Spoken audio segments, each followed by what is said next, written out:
Higher frequency you, higher frequency me, higher frequency university.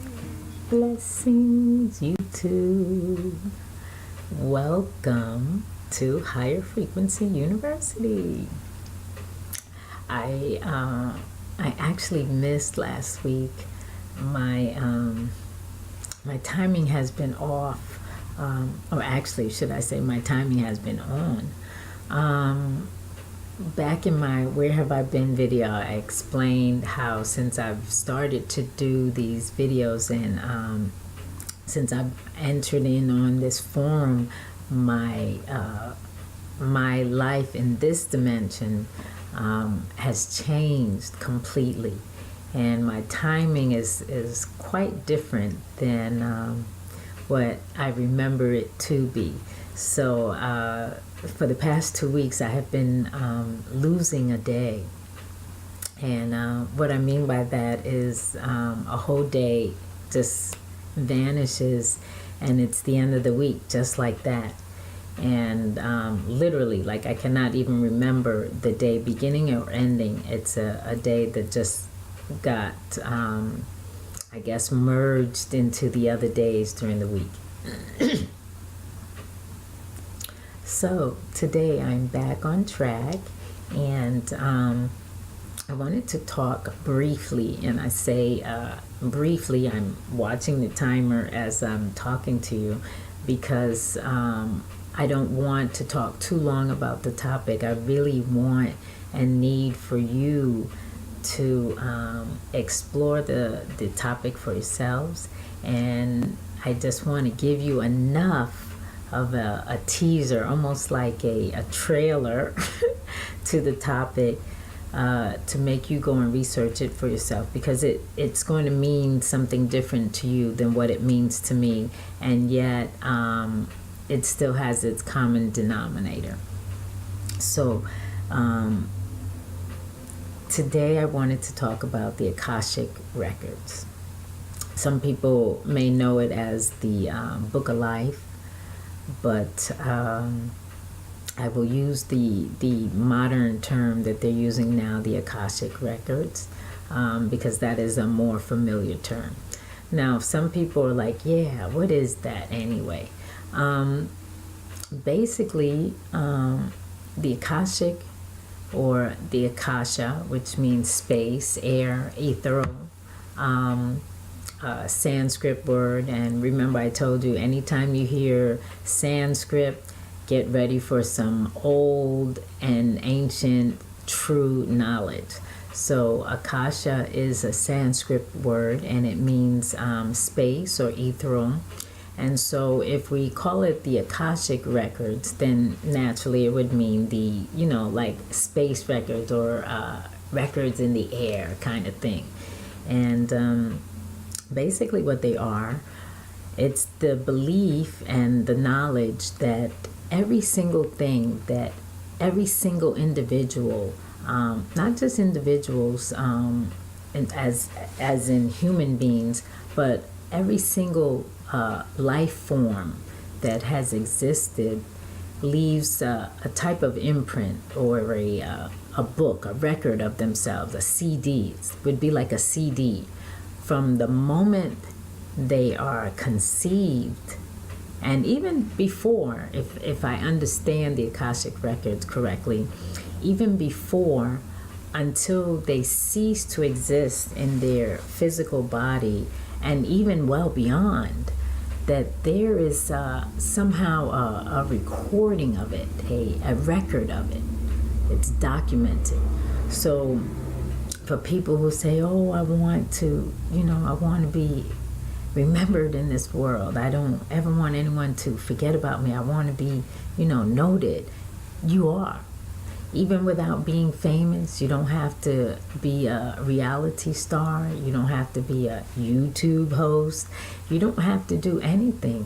You are going to be recorded. You will be remembered for infinity. That's how it is. That's how it works. And it's so cool. Now, for me, my first experience with the Akashic Records, I guess I kind of always felt like there was something that connected me to the past and to the future and to basically anything that I needed to know. Because there were times in my life when I can remember information coming to me and I'm like, how did I even know that? Because I don't remember studying it or going to school anywhere for it, or anyone talking to me about it, and yet I knew it. Now that is the first level, because there's also levels to it. You've heard people talk about the book of life and they say, oh, it's not for everybody, and that's true. There are times when I have like an epiphany, and to me I feel like those epiphanies are our accessing the Akashic Records in a sense, because an epiphany kind of comes out of nowhere. It has no real origin. You can't really say you studied it or someone told you about it. It came from deep or from out there in the cosmos somewhere. But there are times when I've had these epiphanies and like I said, it came from nowhere. So I kind of knew that I was being fed information, ideas and knowledge from another dimension, basically, because it didn't come from here. So also I can remember like movie wise, there is this movie, Time Machine. I like movies like that. And there was the character Vox 114, played by Orlando Jones. And for anyone who's seen the movie, and if you haven't seen the movie, go see it. It's a cool movie. It's a little raw, cinematically wise, compared to now. Movies now, technology has changed, definitely. But the theme is what was really deep. So anyway, back to Vox 114. He is the memory of humans, and he's the third generation, so he wasn't even the first one that they made. So that just lets you know that this information is stored, and so he basically represents the stored information, and he can access information from all the computers on the planet. Okay, so imagine that each one of us is basically like a box. And we have access to all the information, past, present, and future. We just only have to ask to access it. And actually it goes a little deeper than that, because some things we really cannot process with these brains and with our present knowledge on this dimension. It'll just be too much and make us crazy. In fact, I believe that some people who we call crazy have been to those dimensions. They might even still be in those dimensions. They might have just somehow tripped in there and couldn't really find their way back. So the Akashic Records, basically our DNA contains all of our thoughts, all of our emotions, all of our plans, dreams, hopes, all of our experiences, whether good or bad. Anything that we have experienced as a human is in our DNA. And when we die, that DNA gets absorbed back into the earth. And so it goes back into the plants, it goes into the water, it goes into the air. And so you see it's almost cyclical. It's like a cycle thing that's going on. And for me, that's what the Akashic Records represent. It's not just our DNA strand, it is our whole genetic line. So that means I have access into the information from my mother, from her mother, from my father, from his father, from my cousins, anybody that's involved with my DNA. I basically have access to their information, their experiences. And it's true when you think about it. We access them in different forms. We access them by different ways. Some people access it using mediums. They speak to the spirits of the dead. Some people access it in prayer. We pray to the ancestors. We pray to our ancestors for guidance. Anytime you're doing anything like that, you're calling and drawing that information to yourself. I can remember lots of times where I prayed to my grandma or my godmother or my father even. I'm going through something and I'm like, okay, I need your wisdom, I need your help. And I'll get an idea of how to move forward that I hadn't even considered before, that no one in this dimension even brought to me. And that's how I know that I'm accessing those Akashic records. I can go into a little more detail at a later date if anyone wants to, on how you can actually access them. Some people say you shouldn't. Like I said, you have to be careful with a lot of these practices. There are different levels of the Akashic records. It's just like if you think of it as a library, when you first go in, they have the magazines and the editorials, the light stuff for people who just want to be around books. But as you go in deeper and delve into the shelves and go further back, that's where you get the real stuff. And you have to be careful with it, because some of it you just might not be ready for. There's some things that I know that as soon as I found them out, I felt like, I wish I didn't know that, because I had to go back and rethink everything because of one piece of information tipped the scales and changed how my perception of things were. So, you have to be careful. That's one thing that I will say.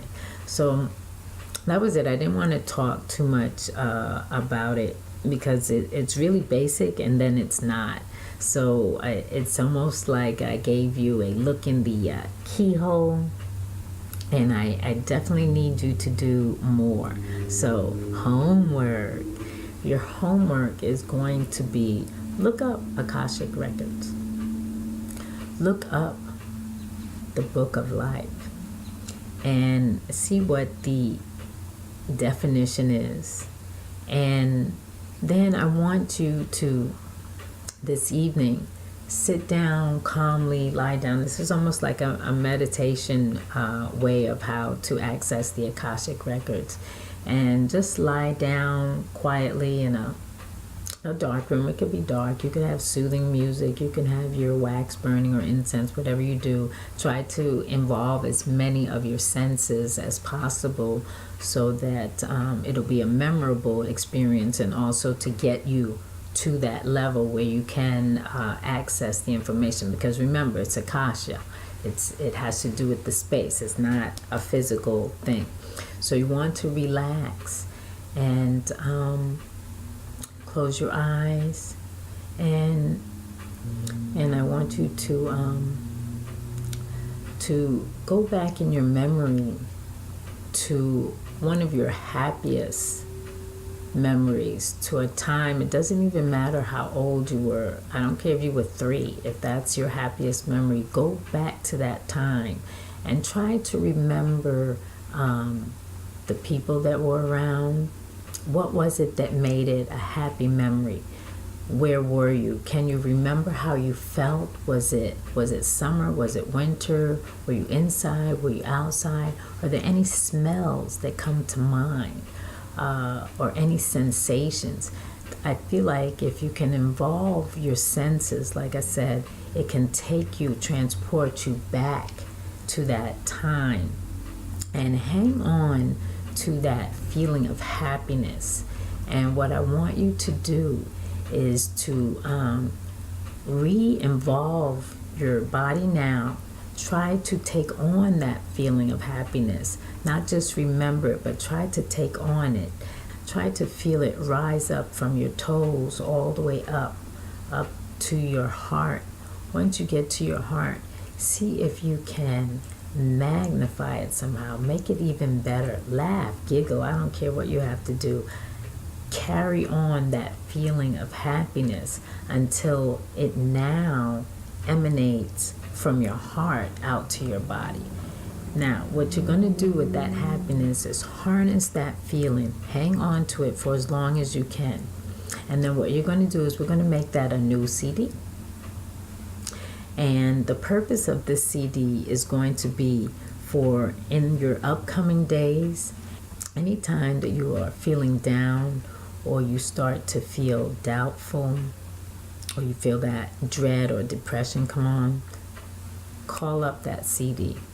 Pull it up, remember exactly how you felt, and realign yourself with that feeling of happiness and start from there. So it's just like one exercise of a way that you can access and use the Akashic Records for good. As I said, I can go into it more deeper later. But that's it. I didn't really want to go into too much. I don't know, I just felt like I wanted to share the Akashic Records with you. And so I did. Now, the other part of your homework is to find that movie. I believe, I don't know if it was 2002. It wasn't recent, but it wasn't like so far back. But find the Time Machine movie and watch it. There is a lot of information. A lot of information in that movie, and I think you'll enjoy it, and especially like I said, Vox, because I won't give any spoilers, but just watch that movie. Drop me a comment on the bottom if you did watch it, and tell me what you think about Vox. Even though he doesn't appear throughout the whole entire movie, the times that he does appear, he drops some knowledge and some information that's like, whew. So that's it. Thank you for joining me again. I am EmpressTee. I am abundantly, graciously, and infinitely yours. Blessings.